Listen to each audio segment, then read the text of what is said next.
Hey fuckers, thought I'd do a video just to update my control panel and how it's all working. So first of all, there's two sensors. So one's here on the condenser, and that tells me if there's an issue with the cooling. Typically the tap's gone a bit funny and started surging with air and stuff, so if anyone else uses water in the house, it tends to do that. So there's one on there, and then the other one's kind of at the bottom of the riser, and that tells me I set that for about 60 degrees when I need to turn the cooling water on. And I've had mixed success with the temperature for shutting the still down, but yeah, I try and use it for around 98 degrees, and that ideally should give me down to 20% coming out the spout. So here's the beast here. I've put the temperature sensors plug into the side on banana plugs, so that makes it nice and easy. And I've got a few extras for some mods I'm going to do in the future. So here she is here.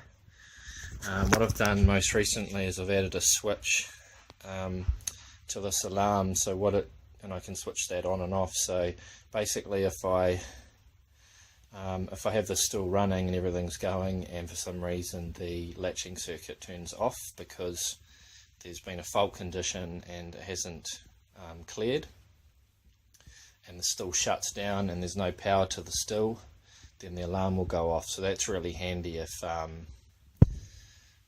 it's got to the end of the run and it lets me know to turn the cooling water off, or if the cooling water has failed and it's gone over temp and alarmed for a certain period and then the whole system's shut down, then again the alarm goes off. The other thing is this switch here, so I'll just turn it on. So power off condition. So hold this down. It latches first through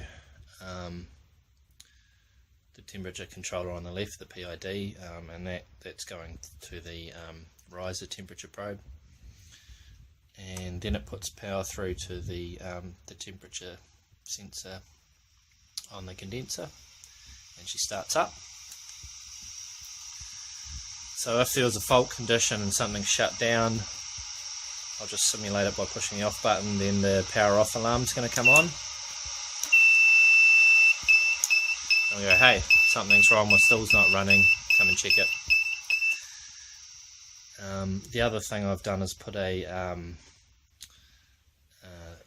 big switch down the bottom. So what that does is I've set that up for if I want to boil some grains or something. I don't know that I'm going to use it that much because I do get a little bit of scorching, but what happens is when I push this little pilot light comes on to let me know that I'm in override mode, and it overrides the condenser temp. So because normally if I'm boiling something I wouldn't even have the lid on, so it just removes this part from the latching circuit. So if we go ahead and push that on, you'll see this shut down and then the pilot light come on.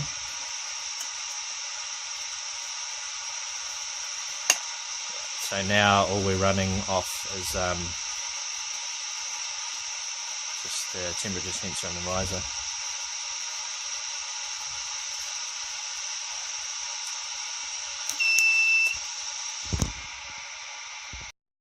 And the last thing is the SCR. So I've got an override switch for that as well. So what I can do is I can run it with full power with no power going to this, and it just saves a bit of wear and tear on this because the current's not going through this and it's heating up when I'm not even using it.